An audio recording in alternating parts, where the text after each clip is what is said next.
Once you start telling yourself I'm depressed, it's like a very slippery slope to keep following that path. And then you go to a GP, you tell them I'm depressed, and quite often, and having my own podcast, I hear this story time and time again. It's straight away, oh, here, yeah, you're depressed, take this pill. I want a fat bank account and an empty schedule. He's like, that's me. I want to have no commitments and a fat bank account. So how can I do that? So he's optimized his life for that. It's Cooper Chapman.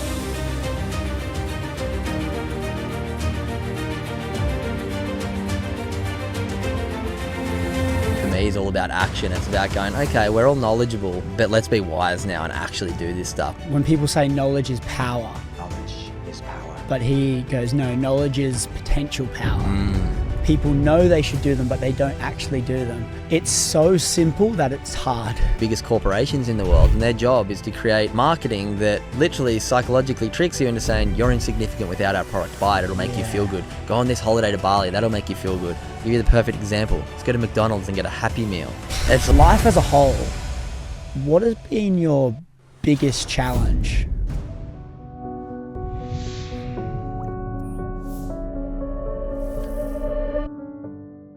Cooper, before the show, I got you to write down a quote that came to mind, something that you love, and out of all of the quotes you wrote, knowledge is knowing, wisdom is doing.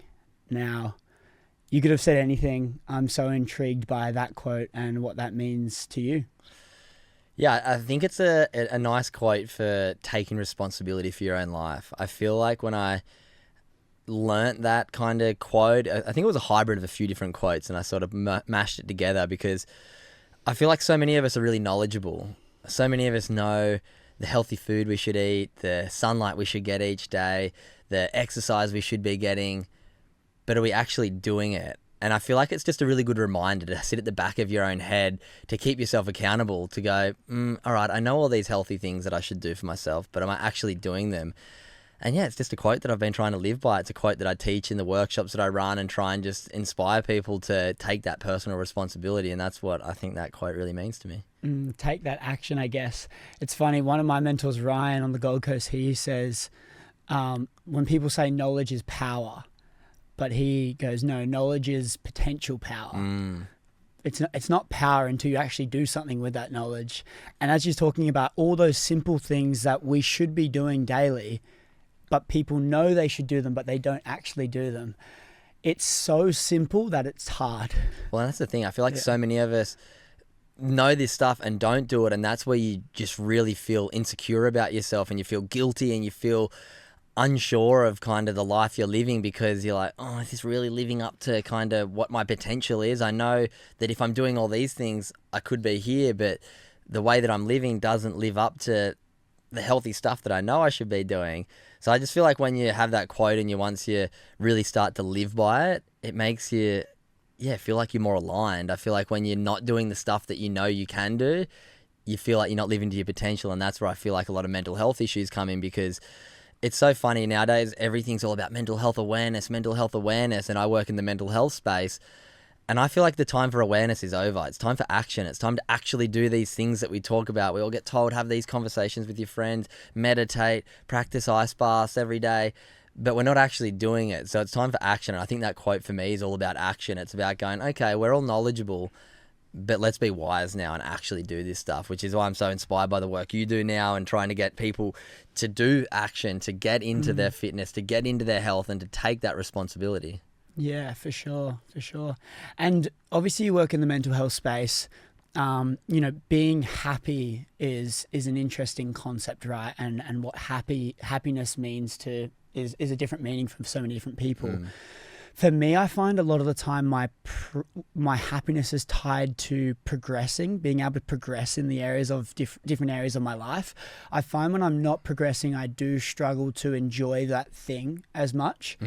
For you, you mentioned a few things just there about doing certain things in your life that are good for you and feeling good about doing them. And you mentioned when you don't do that stuff, that's when the mental health problems can kick in. What are your thoughts on progression and how that works and how that, contributes to your happiness and mental well-being? Yeah, I think always having goals and working towards something is what life's all about. I feel like if we're not striving towards something, you can get a bit lost. There's not really, it's like pulling a arrow back but not having a target to shoot towards. When you're doing that, it gets a bit hard. You don't feel like you're going anywhere. So I feel like having those goals and taking the steps towards it every day is something we should all be doing. And I feel like a lot of people are just kind of mindlessly going through life and not really working towards something, and that's where you do get really lost. For sure. And for the audience to know, obviously we dive straight into it. If you could just explain a little bit about you, things like being a pro surfer and a bit about your backstory. And you mentioned that you're in the mental health space now. I'd love for you to dive in how you got into that and what you're doing now. Yeah, so as you said, used to be a professional surfer. I grew up in Sydney, had a pretty amazing junior career, got to travel the world, represent the country many times as a junior, and then moved on to the international tour at about 20 years old. And traveled from 20 to 28 all around the world to Europe, Africa, Asia, and got to compete at the highest level of surfing, which was super special. And I learned so many amazing things. But along that journey, I'd had, I wouldn't say issues with mental illness, but I'd had some family history with mental illness. I lost an uncle to suicide, watched my dad struggle quite a bit. So I was always very aware that mental health might be something that I need to be kind of aware of throughout my journey. Never with any intention of working in the mental health space. And then my younger sister lost 2 friends in a fortnight to suicide. And when that happened, I was just like, I can't sit around and do nothing about this. I've been so lucky and learned all these really valuable lessons. And the lessons that I'd learned had come from reading so many different self-development books out of fear of running into a mental health issue myself. So through reading these books, I started to pick up all these skills. And I'm like, why do we not get taught this at school? There's all these quite simple things to do. Once again, knowledge is knowing, wisdom's actually doing. It's about trying to find these different things in life that can help you. Like, I love this saying of like, don't just go through life, grow through life. You want to always be trying to level up and find new things that make you better. And that's what I started to realize through reading these different books. There's so many invaluable lessons that we can learn if we're open to changing our perspective, if we're open to unlearning the sort of self-beliefs that we've been taught by our parents, by our local communities where we grow up. Like, we're so insulated that once we start to expand our knowledge, we can learn so much. And I'd learned all this amazing stuff. And then when my sister lost this second friend to suicide, I was like, all right, maybe I can go and talk to some kids about it. Maybe I can try and share with them my story and teach them a couple of these little lessons and techniques that I've learned along my journey. And that was 4 years ago now. Now it's turned into my full-time gig. I've retired from surfing, and now I travel around the country speaking at high schools, speaking with corporate groups, and sharing my stories, some different scientific techniques and different ways that we can implement into our life, and just trying to get people to take action and realize mental health and mental illness is 2 kind of separate topics. Mental illness is the one that most of us think mental health is. We hear mental health and people straight away go, oh, depression, anxiety, suicide. But the way I look at it now is mental health is our whole life. Mental illness is this thing that affects 20% of us. So if more of us are taking care of our mental health, then less of us have mental illness. For sure. And obviously that whole conversation around like labeling and actually defining yourself as being mentally ill is a really dangerous place to start as well, because there's a difference between being depressed and feeling depressed, right? And a lot of us feel depressed. We all have moments where we feel depressed, we feel anxious, but labeling yourself and saying, I am depressed, I have anxiety, is a really dangerous place to start. Would you agree? Because I feel like when we label our stuff, we're telling ourselves that's what we are. Absolutely. Once you start telling yourself I'm depressed, it's like a very slippery slope to keep following that path. And then you go to a GP, you tell them I'm depressed, and quite often, and having my own podcast, I hear this story time and time again. It's straight away, oh, here, you're depressed, take this pill. And then people end up numbing the depression, but kind of numbing every part of their life. So for me, it's about, okay, if you feel like, I'm depressed, I'm in a pretty bad spot, doing a bit of an audit of your life. Okay, what's my health habits like? Am I getting enough sleep? Am I drinking enough water? What are my relationships like? Am I communicating with my friends when I'm struggling? Am I talking through stuff? What are my finances like? Am I making sure I'm not running out of money every week and gambling and spending money out partying? Once we start to look at our overall life and realizing, oh yeah, there's probably a few things out of balance. Once you get all of them in balance, if you're still feeling depressed, then absolutely I think this the pharmaceutical route is important for a lot of people. But so many are getting straight on that route before they start talking to their friends, before they get their health in order, before they get their finances, their relationships in order. So I think we kind of label ourselves as depressed, but it's usually just because a certain situation in our life is a bit out of balance. There's also friction to doing a lot of those things that you're labeling, that you're saying as well, which, you know, when you talk about these band-aids of, you know, taking certain medication and things of that nature, which sort of not only numbs the feeling of depression, numbs your feelings overall, right? It's a band-aid. It's easy. It's like, okay, I'm feeling this way. I'm just going to do this thing because that's the normal, and I'm not going to get bullied for that because that's the normal thing to do. That's what I should do. That's what I'm being told to do. But then when you kind of do a self-assessment of your life and you assess where it's at, like today, and you go, okay, how is my relationships? How is my health going? What am I putting inside my body fuel-wise, food? What am I doing in that front? Am I training physically? Am I getting the heart rate up enough? Am I walking? Am I educating? Am I learning and growing so then I can feel good about that progression? Exactly. All of these things is a lot harder in a sense than lying in bed and saying, I am depressed. And so there's this hectic amount of friction between getting better and their eyes is, it's almost like the things even in the States nowadays about injections of losing weight and these horrible things that are, you know, so bad. The whole goal is to be able to reprogram and fix our habits and what we're doing on a day-to-day and creating a new norm for us, right? And if we can do that, then that's when things start to progress in our life. If we can just say, okay, I'm going to try and, I don't train at all right now, and talk about Atomic Habits, James Clear. It's like, all right, I'm going to try and commit to 10 minutes of walking a day. It's like once you're out there, you're probably going to do more than 10 minutes, but you've only committed to 10, right? And so trying to incorporate those little things into your life. I want to ask you a bit more about those workshops that you're doing. And, you know, in those workshops, your goal is obviously say that they rank, you give them a rank at the start of the workshop, how they feel from 1 to 10. And then your goal is to make them feel better than what they did afterwards, right? Absolutely. I mean, you could probably explain that a bit better, but you talk about, you know, turning them from a 3 to a 6 or like a 6 to a 9 and taking them on this journey. How have you found, obviously, through all that surveying that you've done in these workshops, like how have you found the main things that move the needle in those workshops that really make people feel better after listening to you speak? I think it's just the shift of perspective. Like that's the biggest thing for me. I want people to leave my workshops going, oh, okay, mental health is this, mental illness is this. I might not relate to mental illness, but I do have mental health. So what are the actionable things that I can add? And as I said before, I want people to leave my workshop going, it wasn't a mental health awareness workshop where, okay, if I'm struggling, I know now I can speak up and these are the great resources I can use. It's about, okay, now I've got tangible habits that might take me a minute or two, but I have to take responsibility and add them into my life. So for me, it's about a big perspective shifts. Like I talk in my keynote that I deliver quite often about the fact that I used to base so much of my self-worth and my identity was all about external validation. What other people thought of me was what I thought of myself. I cared so much what everyone else thought that if I was failing in my surf contest, that I felt like people were judging me, so I judged myself. And it was just such a toxic way to live on this roller coaster of, okay, I do well in a surf comp, I feel like I'm the hero. I do poor, I feel like I'm the victim, and it just wasn't healthy. And then I kind of got a great lesson and got told to try and understand what your personal values are. And then that's what I share in my keynote, trying to share with people, okay, start to understand what your values are, and then that gives you a clear direction that you're heading, and it gives you kind of an angle. I like to think like, it's like, imagine you've got a compass. You can't ever get north, but you can always head north. And if you don't have values, you're kind of going anywhere and you don't really know where you're going. Your decisions are swayed by what other people are saying and what other people are thinking.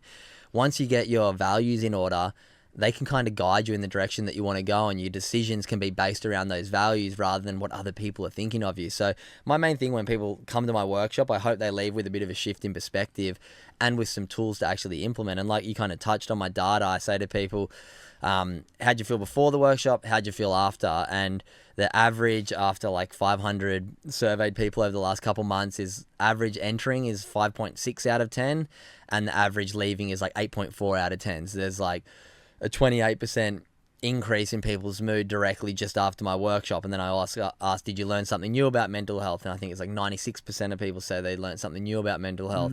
94% said they'll use one of the skills that they learnt moving forward. So it's about just giving people those tangible outcomes and giving them hope and going like, it's not this big scary topic, mental health. It's something we all have, so we don't need to be scared of it.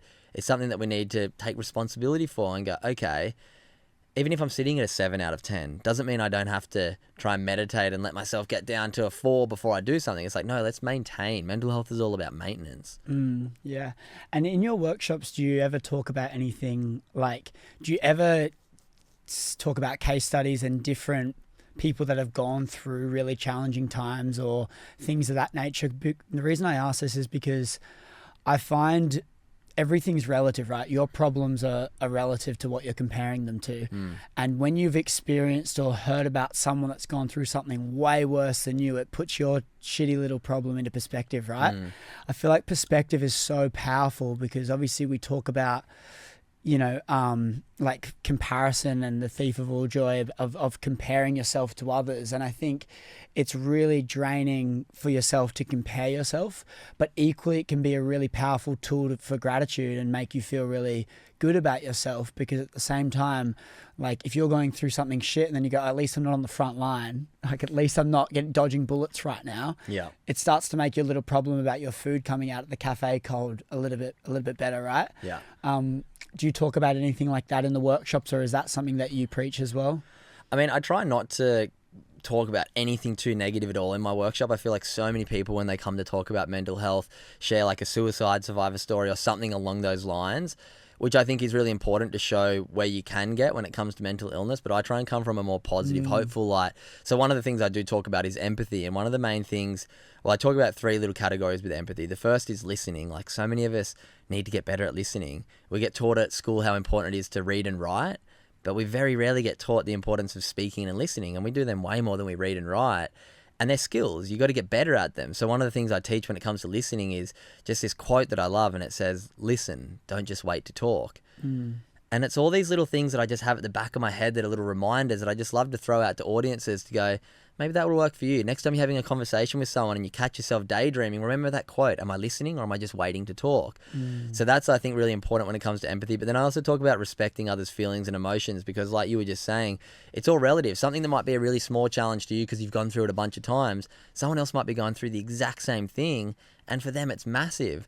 So trying to stop, and when you don't agree with someone or the way they're acting, going, I wonder why they're feeling this way. They've probably had a very different upbringing, a very different life up to this point than I have. So as much as I might not agree with what they're doing, I'll at least try and understand. So yeah, I don't know. I think empathy is just something we can all get better at and kind of open our perspective to, like, there's no right or wrong way to kind of do anything.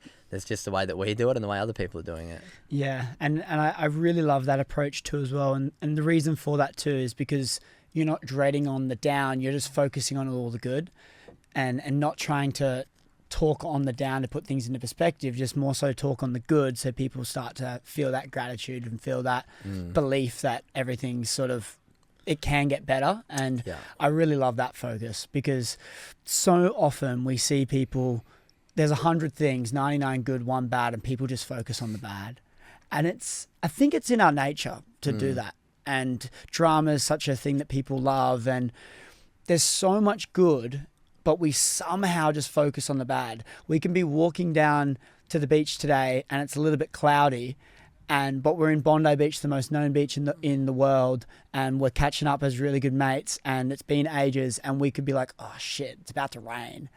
But instead we go, oh shit, this is going to be really good running weather because it's not out, it's not going to be as hot. Perspective switch, focusing on all the good that we have, the glass half full or half empty, that sort of conversation is really important. And that's what gratitude's all about. Like, I always got told as a kid, my dad always said to me, appreciation, not expectation. Appreciation, not expectation.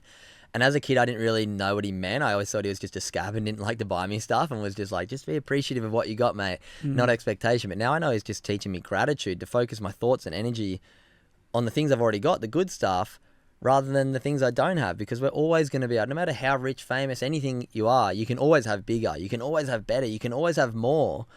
But the real trick in life is when you can start to focus your thoughts and energy on the stuff you've already got and make that flood your mind like, wow, I've got so much, rather than I don't have so much, because we can always have way more. So it's like, when you can focus on what you've already got, it's a way better way to live. Yeah, and the problem with expectation as well, right, is if the reality doesn't meet the expectation, the gap in between that's disappointment. And so if you've got an expectation on something and the reality doesn't meet it, you're 100% of the time going to be disappointed. Exactly. So if you don't have expectations, or your expectations are really low, the reality doesn't need to do much for you to be impressed. Exactly. And when you tie that into enjoying life and having that gratitude, but then also just being in a good place mentally, when you set all of these expectations all the way up here, geez, they're hard to follow through on, which means you're going to be disappointed, which isn't a fun thing. Yeah. And when you said just before that quote about listen, don't just wait to talk, that is like, that's a powerful quote, because I think, especially even in podcasting as well, like we're having a conversation here right now, and you know, we can have notes and we can have things to talk about, but the true authentic conversation is going to come from me being curious and wanting to know more about the things that you're saying, right? And I think that's just, yeah, it's really powerful. I've wrote down another quote here that you mentioned to me as well. You said, the act of confidence comes before the feeling of confidence. The act of confidence comes before the feeling of confidence. Talk to me about that one. I love that quote. It's something that I learned a couple of years ago. I did a training camp for surfing in the Olympics, and we had a bunch of different speakers come in and talk to us just about a whole range of things. And one of the surfers, this guy Dean Morrison, told us this story about surfing big waves, and someone asked like, how do you throw yourself over the ledge? And he's like, I just use this quote, the act of confidence comes before the feeling. So I paddle, throw myself over the ledge, and then the feeling generally comes once I'm on the wave riding it. If I let the fear overtake me and I didn't feel confident, then I wouldn't paddle as hard, and I wouldn't get into the wave, and then I'd probably have more chance of falling. So then I was like, okay, how can I apply this into different parts of my life? And then I read this book called The Confidence Gap by Dr. Russ Harris. Fascinating book. I got given it by my sports psychologist.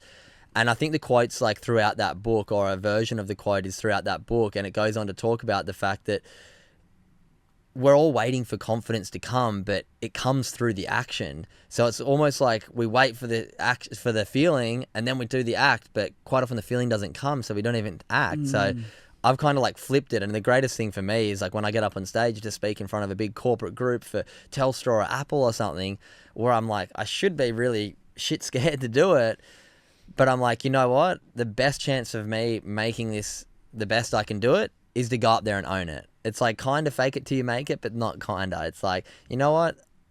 Prepare enough so you can get up there and just own it, and then most people will believe it if you can do it with conviction. And then once you're going through it, the feeling generally comes once you're sort of living up to it. Your body starts to be like, oh yeah, this isn't that bad. Whereas if you just like let it consume you and think, oh, I'm not confident, then of course you're going to get up there and not be confident as well. So it's like a bit of a mental trick, but then also, yeah, eventually the body starts to just own it. Yeah, confidence is such an interesting thing. There's a quote that comes to mind straight away from Alex Hormozy, and he says, you don't gain confidence by shouting affirmations in the mirror.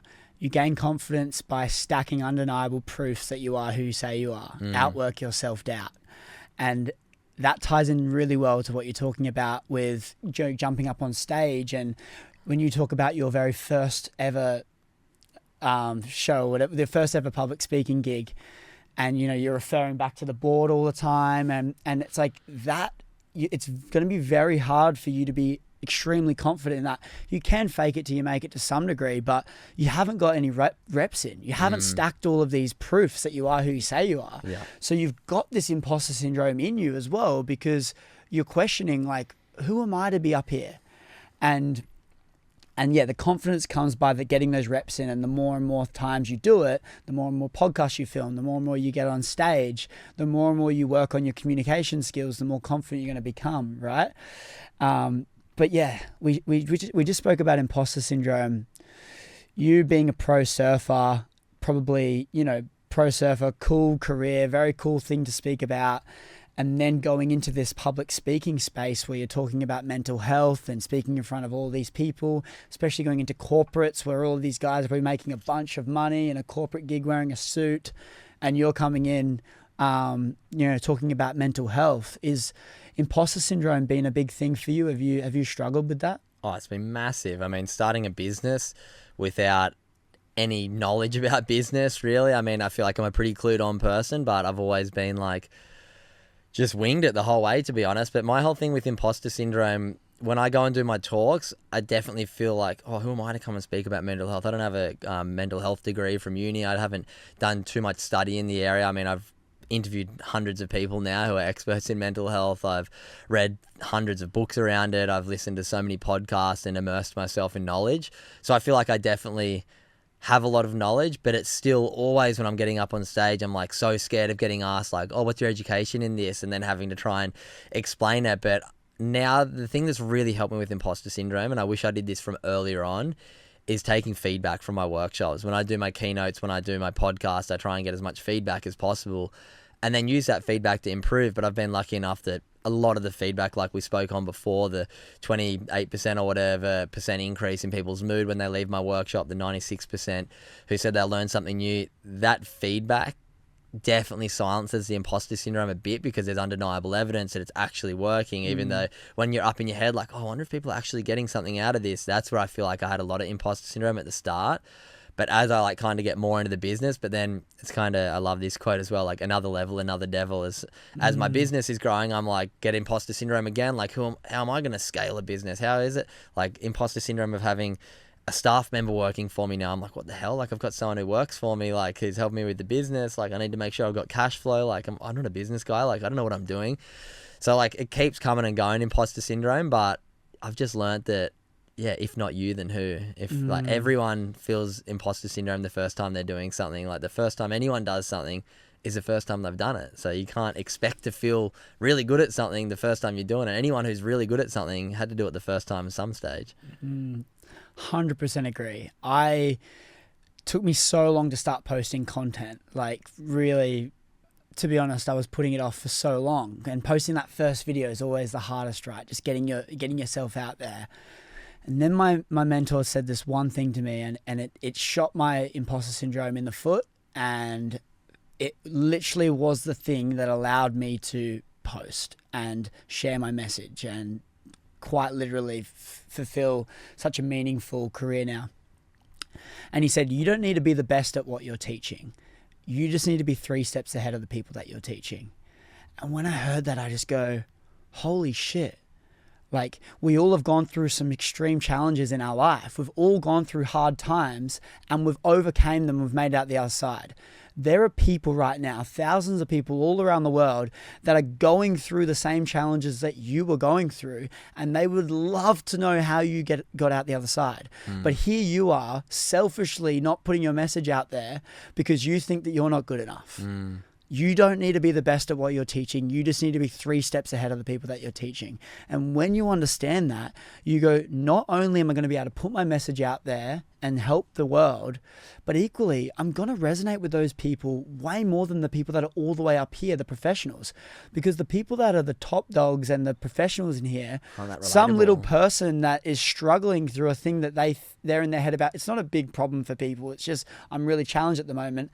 They're going to look at that and go, oh, he's so far away. Whereas if you're only 3 steps ahead, you're in arm reach of them. They can see you. They feel like they can grab onto you. You're like just an arm reach away. And that's really powerful because you're going to be the one that's going to be able to get them out of the mud. And by you stopping yourself and having that imposter syndrome, it's stopping you from doing good to the world. And it also allows you to continually wanting to learn yourself. When you're already at the very top of the totem, it makes it very hard to be motivated to continually learn, to continually find new things that work for you. You feel like you've kind of got to where you need to be. Whereas that's where we come back to the journey that we were talking about before, always having that quest to find new stuff so then you can share more stuff. And the more that you can learn, then you've got these people who are willing to listen to the stuff you learn. That's what I love with what I do. And by doing the podcast, just always being curious. Okay, what more can I learn? Integrate it into my life and then learn how to output it in a way that people can digest it. Because quite often a lot of the people who are quite a lead in the world of self-development and stuff are talking about such big, complex topics that is hard for people to digest. And that's where, with the work I'm doing right now in mental health, like I'm not trying to be the expert. I'm just trying to connect curious minds with simple strategies that I've learned and then point them in direction if they want to go deeper into it. With what I'm doing with the Good Human Factory, I want to be the first step for people's mental health journey. I want to do something, but I don't know what to do. All right, come join our community, learn about gratitude, learn about mindfulness, learn about meditation, learn about empathy, learn about taking responsibility.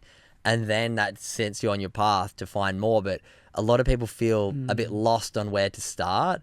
And like you said, it's not about being miles ahead and having like the whole thing of information for people to find. It's about, okay, let's be the starting point to spark that curiosity, to spark that like desire to be better. And yeah, I feel like that's what I'm sort of trying to do as well. Just be those couple steps ahead, always immerse myself in learning, be vulnerable and share when I don't know stuff, and then be willing to learn it.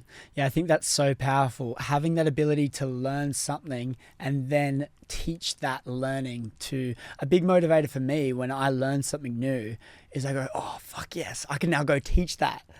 And it's this cycle. And then when you think about like how that goes, and where's the inspiration come to learn?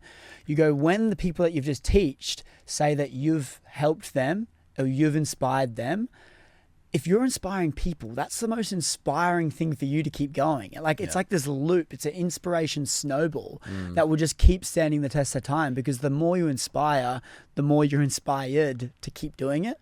And it kind of creates this like thing that will just keep going and going and going. Yeah, I feel so privileged and lucky to have sort of learnt that lesson at a young age, or well, I guess in my mid-20s, on how good it feels to help others, on how important service is to others. And that's where I get so much of my purpose out of now, is knowing that the work I'm doing is helping other people. I see a lot of people in jobs that aren't really doing anything that's helping the greater good of the world, and I feel like a lot of, not mental health issues but a lot of like insecurities and sort of people just feeling unsettled come from having not much purpose in life. And I feel I got taught, I read this book, I think it's called The Mountain Is You by Brianna Weiss, and I don't even know if this lesson was from that, but it's like we climb these sort of two mountains in life. You climb the first one, it's sort of like doing for you and trying to, so I see my surf career as that all my coaches, all my family, all my sponsors, everyone was trying to support me to get to the top of this mountain. I was kind of the one who really mattered.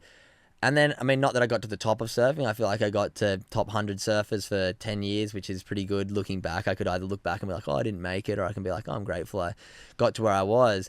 But I feel like I got to the top of that mountain. I'm like, this isn't really all it's made out to be. And then you look across and there's a taller mountain, and that's the mountain of service that doesn't really ever end, that you can keep giving back to people. So I kind of got to, instead of going to rock bottom after surfing and then reclimb, I kind of built a bit of a bridge straight across and used the network, use the knowledge I'd learned through surfing and the community I'd built to then pass on this new knowledge I'm starting to learn around mental health and trying to shift perspectives and show people that. And yeah, ever since I've been climbing that second mountain of giving back, like the messages which you'd get as well that I get from people about either the podcast, my workshops, my merch, my community that I've built, it's just crazy the impact that you can have on someone's life by just having a conversation, and to know that, yeah, people's lives are improving by a lot because of different words that I get to say and different conversations I have. Is just so special. Yeah, the messages are the biggest. One of the processes I take people through when when we're trying to get really clear and find like what matters in their life and what their purpose actually is in life, one of the things I ask is like, what are your biggest sources of income? And people automatically think money, right? But it's much more than that, because we're getting incomes in our life all day, from different things. And the biggest income for me, which I don't think money could ever overtake, is the income from my teaching, from people actually coming to me and thanking me. And, when you get stopped on the street and they just give you a big hug and say, thank you for being you. Like all of these little things, the messages daily, that income is far bigger than any money could ever do to me, because that thing is what keeps me going. That spins the wheel.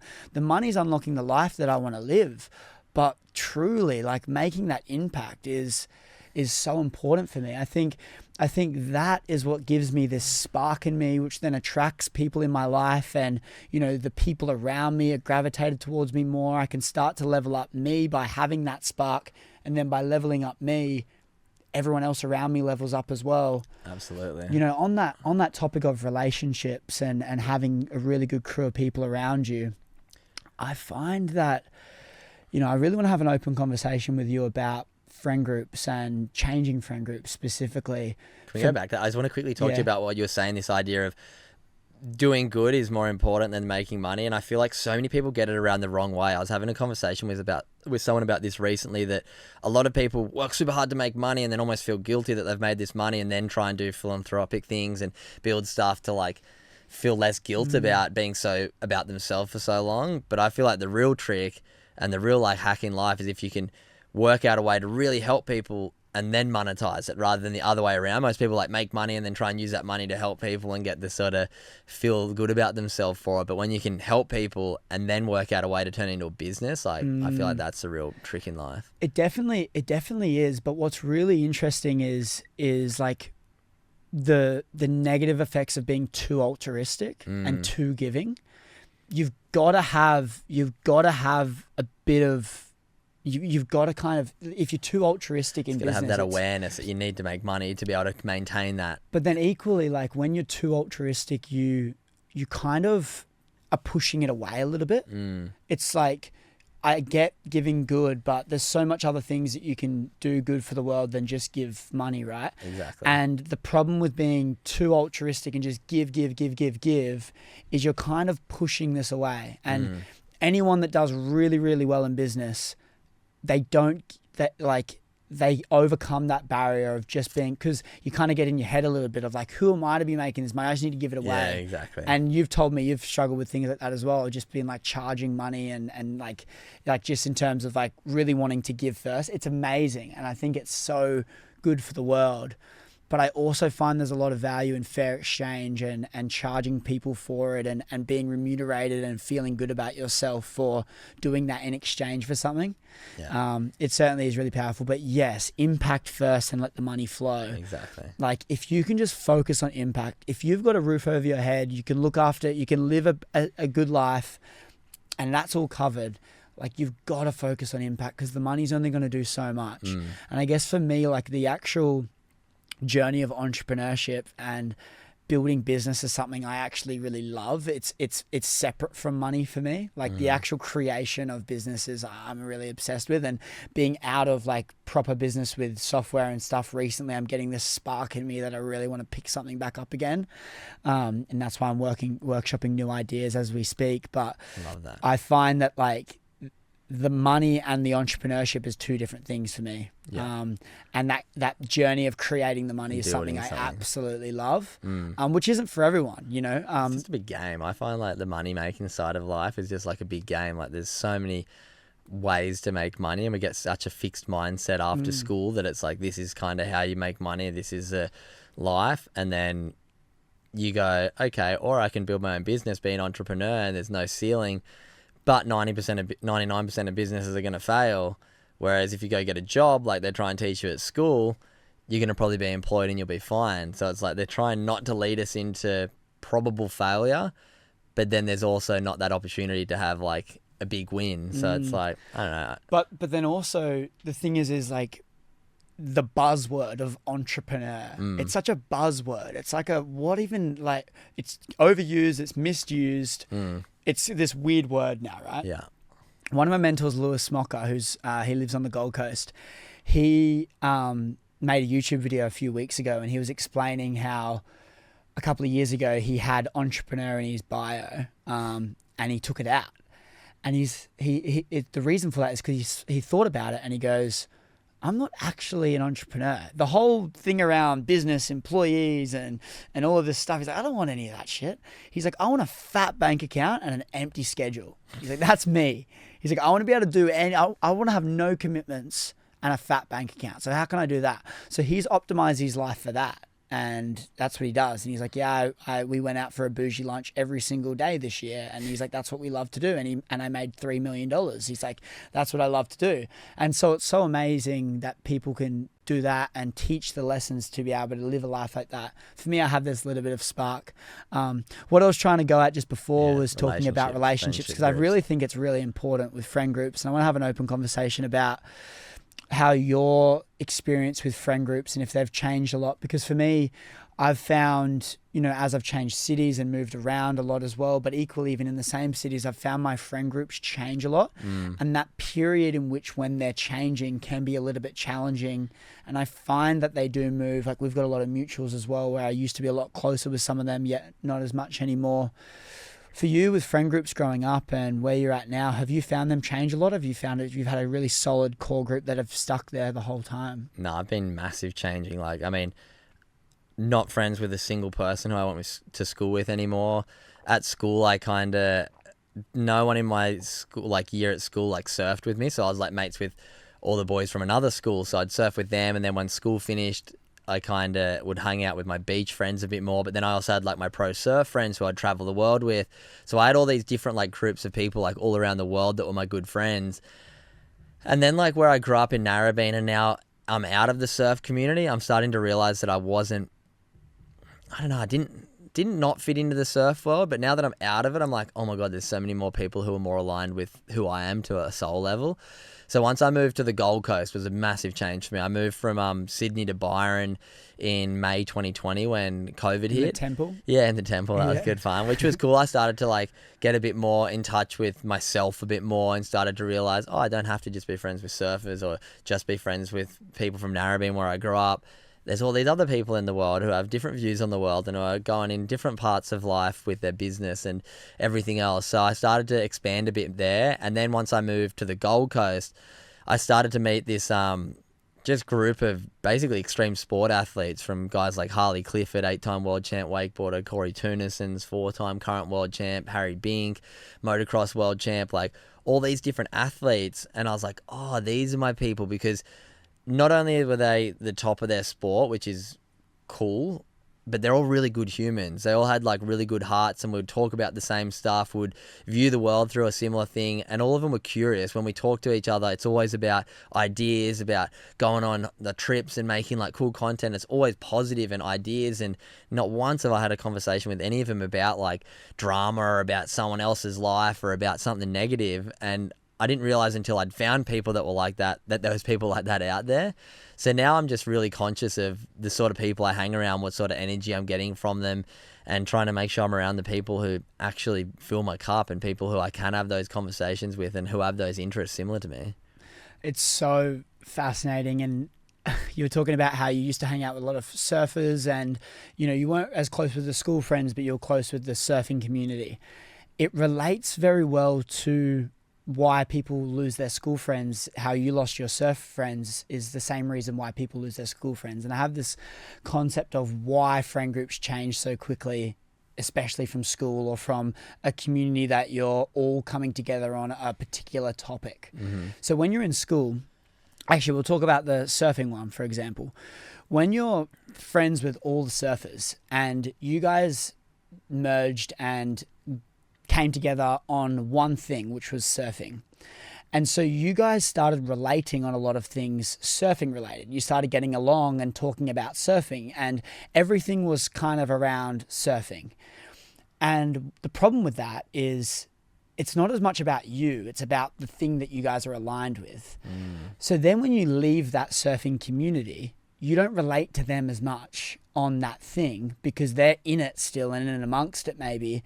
And all of the time that relationship was built around that thing, not around you and them, right? Yeah. And so when that kind of, you step away from that, you realize as people, we actually aren't really as aligned. We had this mask of surfing over ourselves, which was basically taping our relationship together. Yeah. And then you kind of take it away and realize that to sit in front of each other without surfing related and actually talk, there's not as many similarities. Yeah. And then when you tie that with school as well, when you're in school, it's forced time spent with each other. You're spending 8 hours every single day with a group of 30 people or whatever in a classroom.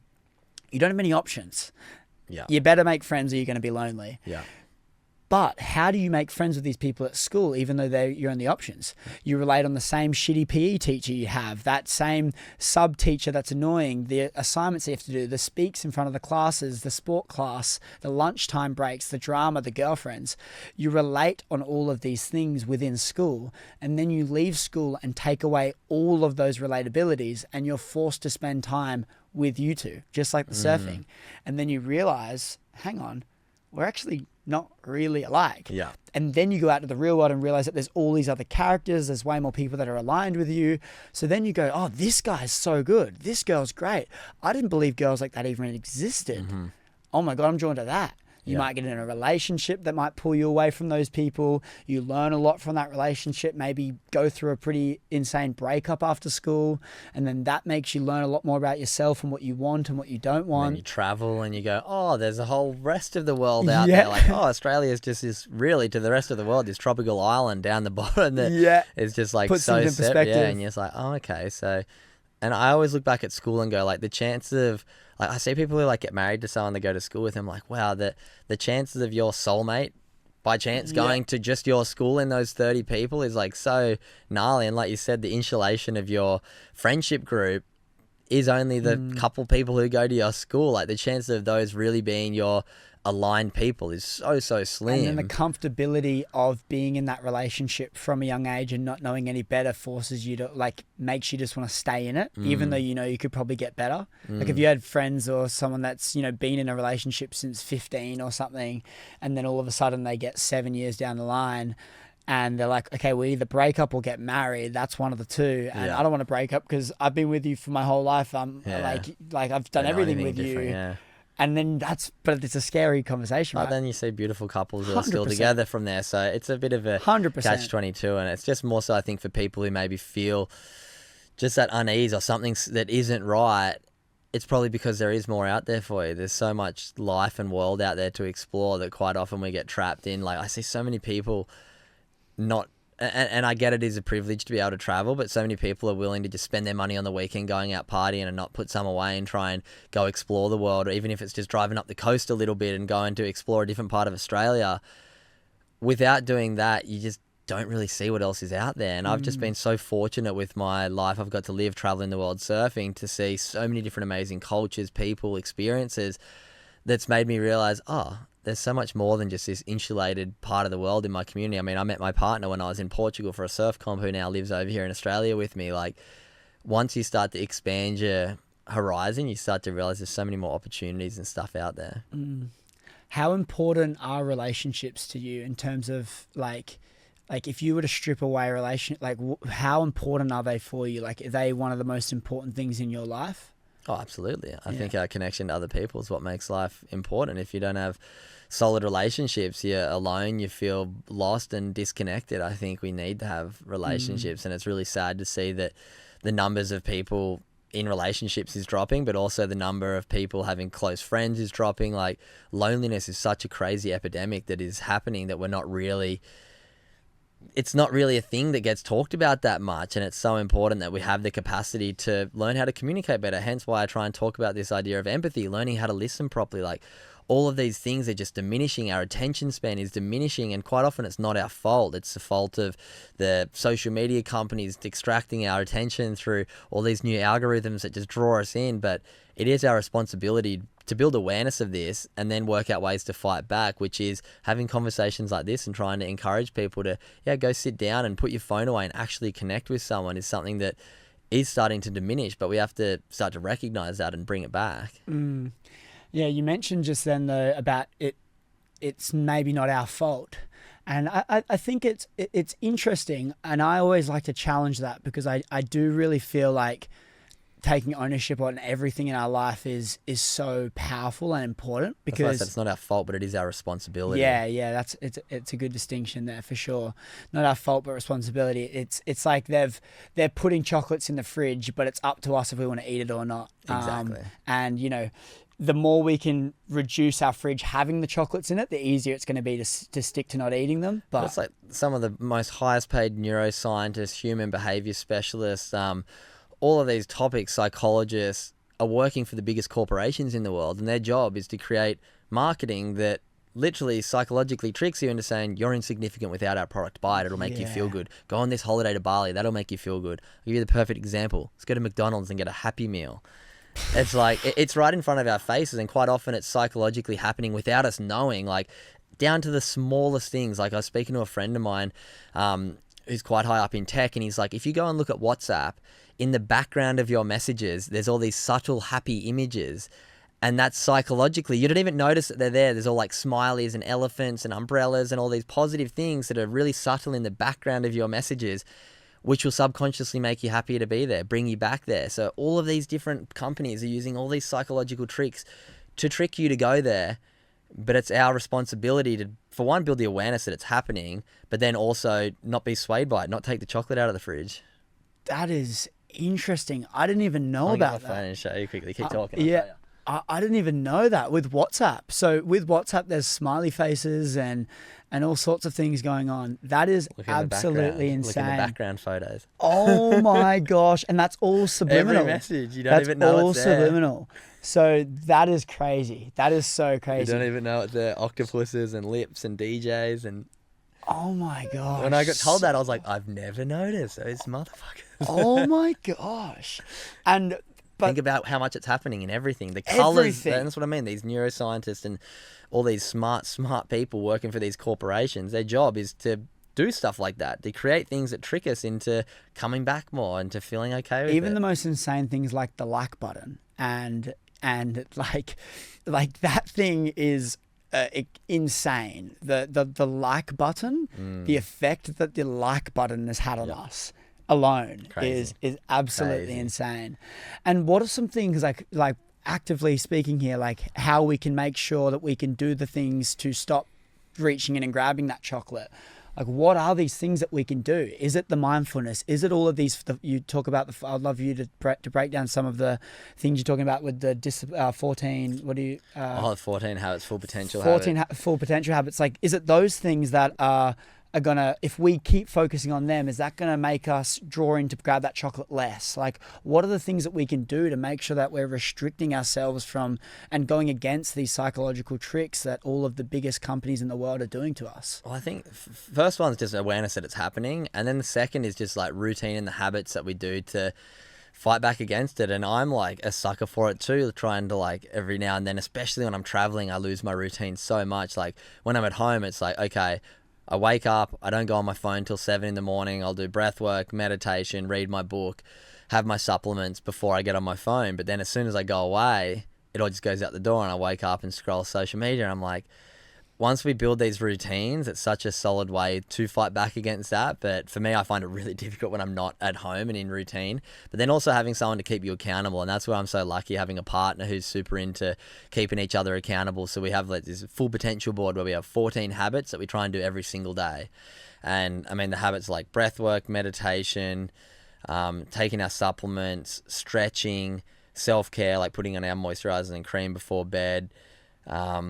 What else is on there? 30 minutes of exercise a day, getting into nature, drinking 3 liters of water, communication as a couple. That's another big one, like actually having a conversation, not just sort of like fluffing through the day and just talking about surface level, having a real conversation. What else is on there? Deep work? Or do you have I have work on there, but I got rid of work because I'm like, work's kind of a given. I work every day anyway. Like my life is kind of my work. So this is more about these like habits that are for me, habits that I want to do for me. So then I have like mouth tape on there. I have home cooking on there. Anyway, there's 14. So what I worked out is 14 times by 7 for the 7 days of the week is 98. So I like to think of it like that's like trying to live up to 100% of your week, 98%. So then I keep myself accountable, and every day at the end of the day, me and my partner put a ticker across if we did that habit. And by seeing it on the board, we go, okay, we want to get 14 out of 14 every day, but normally we get between like 10 to 12 a day and miss 1 or 2. But then at the end of the week, you see, okay, I got 85 this week. How did I feel that week? Not that good. Okay, the next week I got 92 and I felt a lot better. And just trying to see the correlation between how you're feeling in yourself and having that data as evidence, rather than like, oh, I wonder, like, have I been sticking to those habits? By having the accountability of something in front of you to look at and a person to do it with has been such a big one for me, because it's so easy just to drift aimlessly through life and kind of be like, oh, I should have worked out. Like, I know all this stuff, but am I actually doing it? And that's where I feel like you start feeling really guilty is when you know really good stuff for you, but you're not doing it. That's where I start to feel at my worst, is when I know I'm not doing the things that I know are good for me. Yeah, you spoke about how amazing it is having a partner there to hold you accountable. How have you gone relationship-wise in terms of romantic relationships in your upbringing? Have you always been in a relationship? Have you had a lot of periods where you were single? How was that for you? I had like a pretty long relationship, like right when I finished school for like 2 or 3 years, but traveling the world, pro surfer, got a bit toxic. I was a pretty average human back then, and kind of would travel, would break up, I'd hook up with girls and then come back and lie about it. And it was just like a toxic kind of relationship back then. I did some stuff I wasn't proud of, and vice versa, so did she. So that was kind of one which set me up for a few years of being single. And then I met a girl, like this girl from America, who came over and lived with me for a couple of years, which was kind of good. Same thing though, she kind of had to go back home. It wasn't really working. And then I was kind of single for a pretty big gap through the middle of my 20s, and was just focused on my career, surfing, traveling, enjoying life. And then, I've met a new partner over the last couple of years when I was over in Brazil, and over in Portugal, and she's Brazilian and now lives over here in Australia with me, and just so different to anyone I've met here. Very kind of connected to self, very open communication, it's just different. And I feel like having a partner for me is something that I really love, and something that I feel like is just great grounding for me. Someone that I can just sort of talk to, someone who I can be there with, and just someone who I can share life with is so important. So I don't know, relationships are a hard one. Some people obviously really need to be in a relationship sometime and are single and are trying so hard to find someone, but I kind of got to a point where I just like would normally be that guy, would feel insecure if I didn't have a girlfriend. But then once my 20s kind of drifted on, I went 3 or 4 years without a relationship. I was like, you know what, it'll come when it comes. And then that's when I found my new partner. I feel like there's so much power in that as well, because feeling full within yourself and everything else is a bonus is a really powerful place to be in. Because when you're reliant on a relationship to be full, that means it's like you're basically, say you're a table and you've got 4 legs of the table. If you're reliant on that relationship for you to be full, it's like that partner is one of the legs on the table. So you've got your table, and then on top of the table, you have all of these plates, and you've got your health, you've got your fitness, nutrition, your friends, your relationships, like family, all of your career and business, all of these plates on top. If you're not full with yourself and the table's strong, and you make that partner a leg, technically at any point in time they can leave you, which they can, which means at any point in time you can be broken. So if you were full and they were just a plate would break on the top, that'd be fine. But because you've made them a part of you, you're dependent on them. If they leave, you lose a leg. So not only does the table break you, but everything else on top comes crumbling down as well. That's what I mean. Yeah, codependency is crazy. So crazy. And it happens so quickly quite often for a lot of people. So for me, my partner moved from overseas and we moved straight in together. So we've never not lived together since being together. So it's, I'm lucky that I feel very comfortable in my relationship and super in love. So I think it's so amazing. And I love that, because there's some relationships out there that take away from you, and they certainly make you a worse person than you could be, potential. But there's real power when it's 1 + 1 = 3, and she brings more value to you by a mile and makes you a better person. And I think the power in that is, you talk about being held accountable and being able to spend that quality time with her and making sure that you're holding each other accountable to achieve the things to better yourself. That's powerful. That's really good. And it's just like communication. My partner's a bit older. She's in her late 30s and I'm just about to turn 30. So I've kind of, by having someone a bit older, I've learnt so much and she was in a toxic relationship for a long time where she resented and held stuff in, and she's like, I want to make a pact that we're always just open and honest and communicate. Hence why one of our things in our full potential habits is communication, because I feel like, and it's been like that in so many relationships I'd been in, I'd just sort of like avoid those hard conversations and fluff past stuff. But that's where it just builds up and turns into something super toxic, and you become so reliant on the other person not sort of communicating with you so you can get through your day. Whereas once you can start being open and honest and having those chats and understanding where someone's feeling average, and if you are feeling average, bringing it up to them. Or if you are resenting them about something, talk to them about it rather than letting it fester, and then you just end up building this story in your head that quite often is even untrue, but it's like you just haven't spoken to the person about it. Let them explain and go, oh, okay, now I see it from where you're coming from. Yeah, being really open and clear with each other, and obviously not letting those little things bottle up is so important, right? I think that ties in really well to a question I want to ask you. It's a bit more of a broader question, and we'll see how we go with this. But you mentioned you're nearly 30. You've got a lot of things going on, obviously with your relationship, but then but then another aspect is obviously your business and where you're trying to take it and all the big goals you have with that and the amazing work you're doing with there. Life as a whole, what has been your biggest challenge right now and in 2024 this year so far? Like, what has been your biggest thing?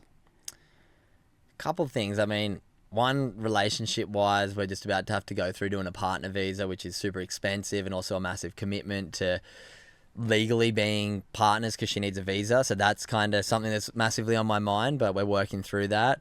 But then also piling on top of that, building a business that's now kind of had 3 years of growth on top of each other, employing someone, having to learn how to grow a business and support another person and continually evolve the business is something that has been a challenge, but I've now got a consultant that's helping me with some branding and growth and sort of letting go of a bit of control and going like, I don't have to know everything. I can let somebody else help me guide the ship a bit. But then another thing, and which is what I'm really excited about this year, I feel like my business is one thing that's amazing. Once again, that's like that second mountain, but I feel like you still also need to climb that first mountain where you're doing something for yourself. And I feel like I haven't had that for a little while. My surfing was always about me, and then now with the business, it's been amazing growing it, but now I'm like, I need a challenge for myself that's kind of me doing something for me. So I've signed up for like a 100-kilometer run in the Blue Mountains in a race in May. So that's going to be 100 days, 100 kilometers. 100 days of training to do a 100-kilometer run. So that's going to be mid-May. So that's something that's going to be a challenge, but I think once again, it's going to give me that purpose of something to work towards. It's going to give me that target that I'm going to shoot the arrow at in a few months rather than just like, okay, I've just got to go to work again, try and grow the business. I feel like there hasn't been this target to shoot an arrow at, whereas now I'm like, okay, I'm working towards this run. That's something that's going to be a big challenge, but it's also something that's really given me drive and purpose for this year. It's amazing having that goal to really strive towards, and that's a huge thing. And for everyone that wants to follow along with that, be sure I'll leave all of Cooper's stuff in the show notes to make sure that you can check it out. But 100 days of training, you're going to run a 100-kilometer ultra marathon in the Blue Mountains. 4,500 meters elevation. 4,500 meters of elevation as well. And you've done a marathon before? Done one marathon. One marathon, and not a big runner yourself. It's just going to be a full mental toughness game, I would say. Pretty much. Insane. See if I can push myself. Insane. Cooper, I want to commend you as well. I'm really inspired by what you're doing, the work you're doing, and just your story as a whole. I mean, been blessed to be able to speak to you a decent amount, and I just really...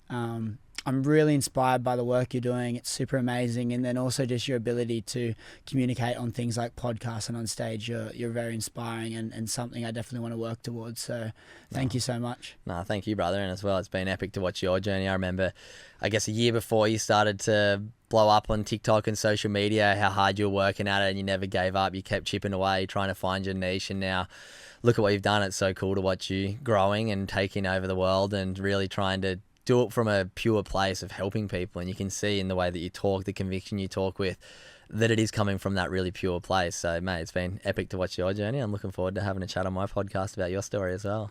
Yep, that's what we're doing straight after that. And thank you, Cooper. Really appreciate it, man.